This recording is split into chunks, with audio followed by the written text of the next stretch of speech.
Survived the ejection. This is my hat that I went into the ocean with. Still have it. That's not a dress hat? Huh? Yeah, this is my uniform hat. This is what we would wear. But I always carried it, and it was held in with my G suit. My G suit was wrapped around, and that was about the only thing that stayed with me. Do you carry that now when you fly and everything, like a? No, well, when I was, huh? Yeah, exactly. I mean, you kind of sound like you're kind of thinking, It's about the only thing, because of course all my patches were blown off. My T-shirt underneath my flight suit looked like somebody had taken a razor blade and just shredded it. The laces to my boots were embedded into the leather. The leather physically wrapped itself around the laces. I mean, things that you just can't even comprehend happened in this thing. My water bottle, we wear a G suit that kind of constricts us. And my water bottle and wallet that I carried in my G suit pockets were blown right through the bottom of the pockets with the zippers closed. So, I mean, all kinds of things. Just, we have a harness that we put on that straps us into these risers. That harness impaled my chest, broke one of my ribs. I mean, my gloves were blown off, my watch was ripped off, my earplugs and my helmet was ripped off, my earplugs blown right out of my ears. It's just amazing the amount of damage that can be done by wind blast. Right. Wow. Okay. We'll come back to that. Let's go back to your training. Is that the academy or afterwards? No, actually, I went through an ROTC program at Southwest Texas State University in San Marcos, Texas. Got my commission in May of '89. Went to pilot training at Shepherd Air Force Base in Wichita Falls, Texas. It's a Euro-NATO Joint Jet pilot training program. It's a selective program where you get to go and train with all of the NATO countries. It's a training program designed to train fighter pilots. And from day one, you're taught, before you ever even step foot out on the ramp to look at an airplane, you go through what we call egress training, which is this ejection training. They teach you do parasailing, only you don't get the nice smooth landing. They cut you loose and you come down in the parachute, and that teaches you how to come down in a parachute and land and do the parachute landing fall. They teach you all about the survival of what you would do in a case that you had to get out of an airplane and eject. And then along with all the academics of pilot training, then once all of that's ingrained into you, then you go out and you actually get to strap on a jet. But you're there for probably a couple months before you ever get to even start flying. It's all academics and things to prepare you for your first flight. But once you start flying, you never really can test an ejection. It's something you brief every day. Every day that you step to fly is part of your briefing. And if you fly a crewed airplane, you brief with your WISO or your navigator, depending on the term, whatever airplane you're using, your backseater. You say, if we get into this situation and we have to eject, this is what you can expect. You also brief all the search and rescue, such that if we do have a guy that goes down, this is how we're going to handle it, and you brief it every time you go up. So in the back of your mind, it is there, but it's not something that it consumes your thought. Your thoughts are consumed with the mission at hand. I'm going to go out, I'm going to carry out this mission, I'm going to execute this strike, I'm going to work with this package, I'm going to do this, and I'm going to meet these objectives. Right. Okay. So let's jump ahead to the day. When did the accident occur? The night before the Oklahoma City bombing, April 18th of 1995, we were out doing a standard 2v2, which is 2 aircraft versus 2 aircraft, night air-to-air training mission, something we did routinely. I was stationed at Seymour Johnson Air Force Base in North Carolina, flying the F-15E Strike Eagle. I had been stationed there since January of '91. I was a senior captain there in the squadron. I was a flight lead and a mission commander. I had combat experience in Iraq. We briefed a normal flight. My weapons systems officer, Captain Dennis White, was a combat veteran in Desert Storm.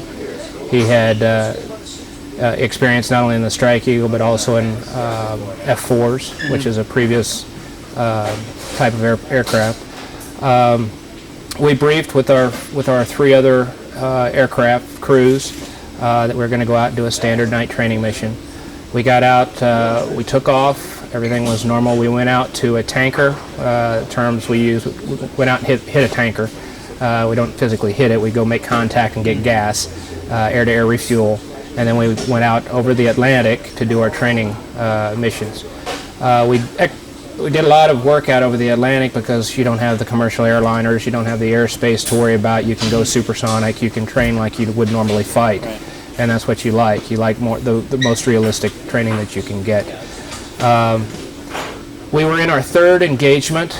We were playing, myself and my wingman. I was an element lead this night. I was number 3. Myself and my wingman were playing red air, which is, you had blue air and red air. Blue are the good guys, red are the bad guys.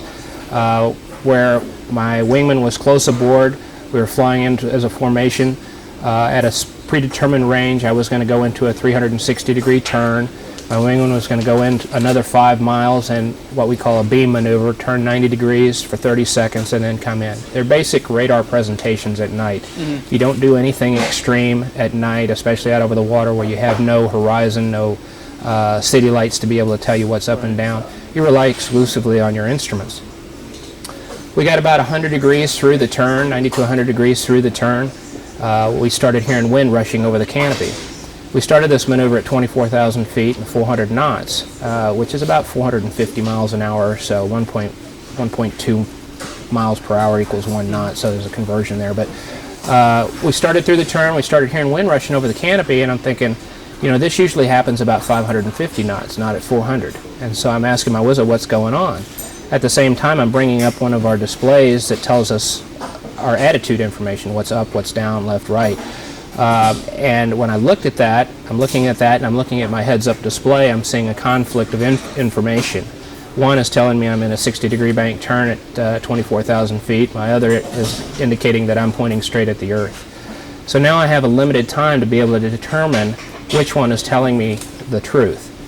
When I brought up my ADI, I'm at 17,000 feet instead of 24,000 feet, so I had lost 7,000 feet and didn't even know it. So now from 17,000 feet to 10,000 feet, which is our pre-brief, pre-planned, out-of-control ejection altitude that we use for sequencing and everything else, it's worst case, that transpired in about 5 to 7 seconds. So from 17,000 feet, I took the airplane stick, moved it back and forth. I could feel the airplane roll. I saw the ADI ball roll, which is our indicator that tells us what's up and down. I thought, okay, this is telling me the right information. So I rolled the pitch ladder, which tells me that my wings are level to the horizon, but I didn't know if I was right side up or upside down. And no moon, no stars, no horizon out there. It's like a black hole. And at that point in time, we're passing through 10,000 feet supersonic, and I said, we got to get out. I made a comment prior to that to my wizzo. I said, what's our attitude? He says, I don't know, dude, but we need to recover. I said, I'm trying. And when we hit 10,000 feet, I said, we got to get out. I commanded the bailout, got in a body position, and pulled the handles. And the next thing Can I stop you right there for a second? Did you know if you were right side up or? No. So you didn't know which way you were going? I had no idea. I didn't know if we were upside down or right side up. We were traveling at 80 degrees nose low, which is almost pure vertical, so it's really not as important that you're upside down, but it is for recovering the aircraft. If I'm 80 degrees nose low and I make the wrong decision, if I'm inverted and I pull through the horizon, I just lost several thousand feet in that recovery attempt, of which I'll probably hit the water before I'm able to recover the airplane. Mm-hmm. If I roll it over and pull, it's still going to take time to roll the aircraft over and then pull it up to that horizon at that extreme of a nose-low attitude. So the only decision I had was to eject. I knew we were fast. I knew we were pushing the envelope, but that was all we had gotten ourselves into a situation where this was our only escape. When I pulled those handles, you're making that choice that, hey, we're trying to save our lives here. And the next thing I vaguely remember just an enormous explosion with a wind blast, but it's just kind of tucked back in the back of my mind that I don't really remember. And then the next thing I remember is hanging in the parachute, feeling like I'd just been hit by a freight train. The force of the ejection was so violent, the wind blast at 800 miles an hour was so great that it ripped my helmet mask right off my head. Blew the earplugs right out of my ears, broke all the blood vessels in my head and face, My head was swollen the size of a basketball, and my lips were the size of cucumbers. My front teeth were chipped. My life preserver was shredded. My arm was blown backwards. It hit the back of the seat like this. My elbow snapped at the back. My arm went back like this. Both of my gloves were blown off. My watch was ripped off. We wear a harness that we'd hook ourselves into the seat with. The buckle to the harness impaled my rib, broke one of my ribs. When my arm went back, it tore my pectoral muscle across my chest here.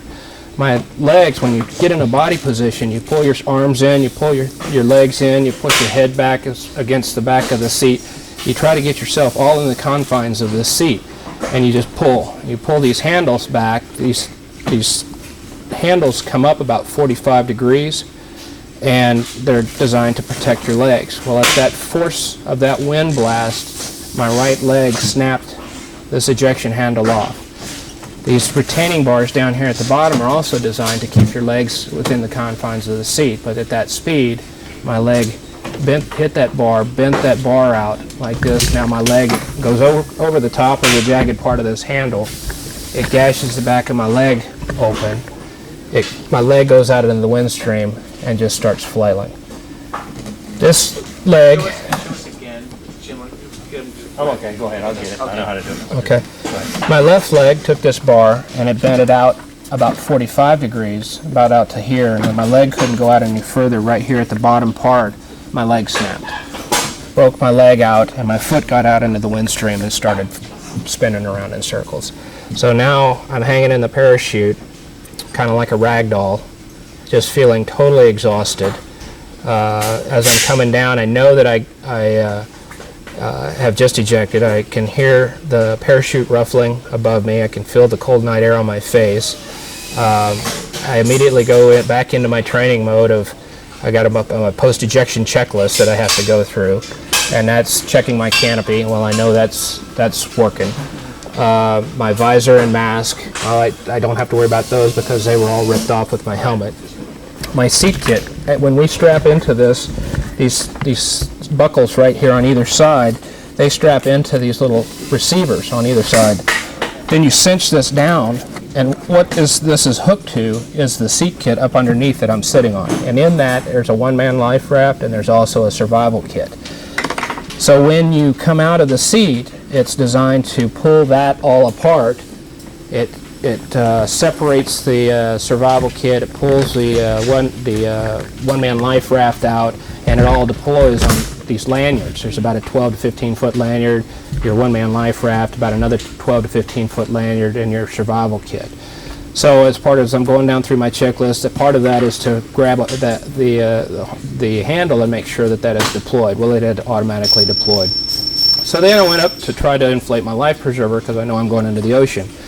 Well, when I did, I went with both hands, not realizing that this one was bent back at this point, and I went down and I couldn't do it with both hands. I looked at my arm, and my arm's bent back like this, and so I tried to initiate it with both. And when I looked down, my life preserver had not survived the ejection either and was just shredded. Looked like rags hanging around my neck. So then I got concerned because I knew that I was going into the ocean. I knew that I needed to get to something that floated. So I reached down, and with my teeth and my one arm, I reeled my life raft up to me. When I grabbed a hold of the life raft is about the time I hit the water. And having a hold of that probably aided in saving my life as well, in the fact that I went down underneath the water probably 6 or 7 feet, and having a hold of that inflated raft popped me right back up to the surface. And then these guys that design these seats, it's amazing. They have what's called sea wars. And these things come over your shoulders. You hook into the seat like this. There's a pyrotechnic charge in here. And when they sense salt water, the sea war stands for saltwater activated release system, they fire these pyrotechnic charges. And so that when I got up to the surface, and that 15-mile-an-hour wind caught my parachute and I started to be dragged through the ocean, I would have drowned. But these pyrotechnic devices right here fired this, my parachute went away, and I came to a stop holding onto my life raft. I would have never been able to hold onto my life raft, manually disengage these things, and survive it all. I would have drowned. So there's all kinds of safety mechanisms built into the seat to be able to assist you if you can't physically do something. And it's incredible. Now I come to a stop in the ocean, and now I'm, bobbing up and down in the ocean. I tried several times to kick my legs to get into this life raft, and every time I did, the bottom part of my legs were just flopping. So I tried to just use my one arm to get in, and I was to the point of exhaustion. I couldn't get in, and now the thought of death comes over me. I've made it through this horrendous experience, and now I'm going to freeze to death and drown in this ocean. And I thought, I've got a wife who's 4 months pregnant with our first child, and I don't want to die out here. Is that the first time your own survival came to mind? It sounds like till that point you're just acting on your training. Yeah, your training. So I stopped and I started praying.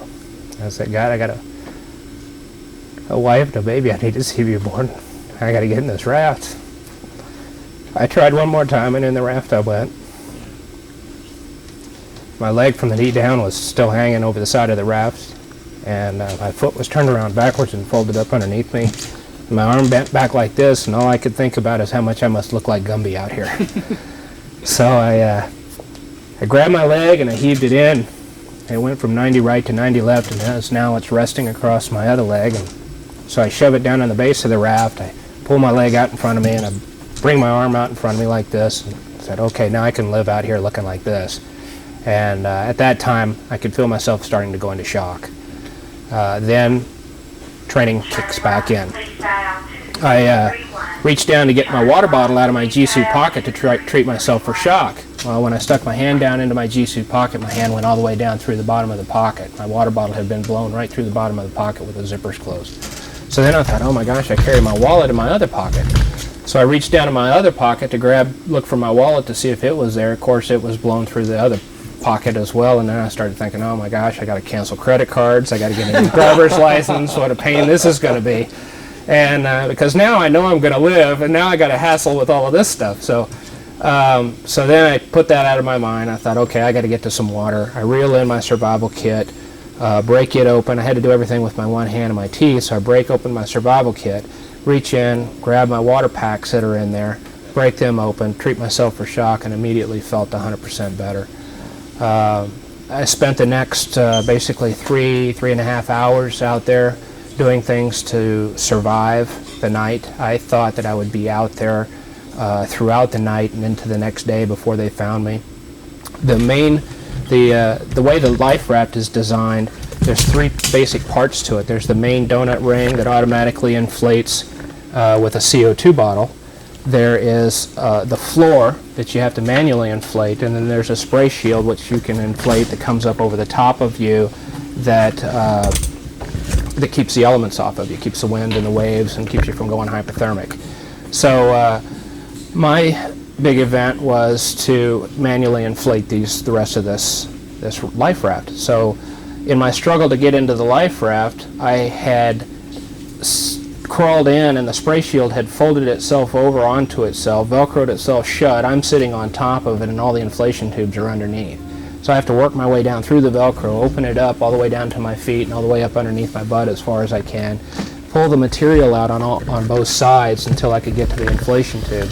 When I stuck the tube in my mouth for the first time, I went to try to blow to inflate the main donut ring the rest of the way. I couldn't create a seal around the tube. My lips were so distorted, it was just, it was just blowing and nothing was going in. So what I did is I stuck the tube in my mouth, I clamped my hands down around my lips, and my lips stuck out past my third finger. That's how distorted my face was. So I'd blow and blow and blow, and I felt like I was blowing up 100 party balloons here. I'd start getting lightheaded, so I'd pull the tube out of my mouth. The first time I did that, the valve wasn't self-sealing, and about half of the air that I blew in leaked out before I could get it sealed off. Finally, I got it sealed off, and I thought, well, okay, next time I do this, I got to have a little different technique. So I stuck it in my mouth. I grabbed just the valve with my teeth, clamped my hands down around my lips. I twisted my hand and my lips and everything to open the valve, blew, and then I'd twist it all back off to seal it off. And I managed to do that to blow up the rest of the raft, all the three parts. When I blew up the spray shield, I'm still sitting on a portion of it. So I would blow and blow as hard as I could, create the pressure in the in the spray shield, and then I started wiggling around. And when I wiggled around, having that force popped it up over the top of me. And then now, I don't have the waves coming in anymore. Don't have the wind coming over, keeping me cold. My body temperature is warming up the inside of this life raft, and now I'm just sitting in a bucket of water that I have to bail out. I have been now in the water for probably 2.5 hours just to get all of this done. For the next hour and a half, I'm doing things just to try to occupy my mind, to keep myself awake. There were times where I was so tired that all I wanted to do was go to sleep, and I felt like if I fell asleep, I would never wake up. So my goal was to stay awake and stay alive until daylight. Then as I was basically running out of things to do, I heard the C-130 and a H-60 helicopter off in the distance. I peeked out over my little spray shield and looked, and I could see them flying around out there. Then I had to get to my survival radio, which was in a different kit. There's any kind of locator device? There's an emergency locator transmitter that's designed, it's kept down here in your seat, that's designed to activate upon ejection automatically, and it sends out a beeping signal that they can home in on. Again, the force of the ejection was so great that signal only lasted about four hits, and then so sometime during the ejection sequence it was destroyed and didn't work either. Let's just talk for a minute about the force of that ejection. You learned later, maybe you knew already, the seat wasn't rated to work, I guess. Right. Or was never tested. In our flight manuals, there's a warning in there that says, ejections above this speed, basically in a nutshell, don't expect to have a very good outcome. Expect flailing injuries, which is what I had. Because there's just so much that they can do against the forces that you're being exposed to, but like I said, the seat did its job amazingly. If you think about the number of pyrotechnic charges that are in this seat, and all of them have to sequence exactly on time to do their prescribed function, for that stuff to happen in the extreme conditions that I was in, and all of it working as it did perfectly, had any one of those little parts not functioned the way it was supposed to, I would not be here. So what did you think later when you learned how fast you were going? I don't know if you knew at the time. Did you know how fast you were going when you were ejecting? I had a brief idea. It wasn't until they did the accident board later and they got indications from the ground site. They had radar hits as we were tracking straight down. And each hit was covering several thousands of feet as it went by. They estimated that we were traveling in excess of 69,000 feet per minute straight at the Earth, which, if you put that into feet per second, is about the same speed as a shotgun shell coming out of a barrel of a shotgun. Wow. So. And you survived that ejection. Yeah. And then, when it became clear to you, Well, it was one. Everybody was like, well, if you're wondering if you made the right decision, you made the only decision you had. They said it would have taken 12 to 15 Gs to try to pull out of that dive, of which you wouldn't have been able to survive. Probably pulling that many Gs, you would have blacked yourself all out, or you would have ripped the wings off the airplane. And not knowing where you're going to pull would have been indecision that would have wasted time. When they crunched all the numbers, had I waited even a half a second longer to pull the ejection handles, I would have hit the water still in my seat. So I was traveling that much distance in that short of a time. What kind of respect did that give you now for the people who make the seat? I owe my life to you guys. That's the way it is, You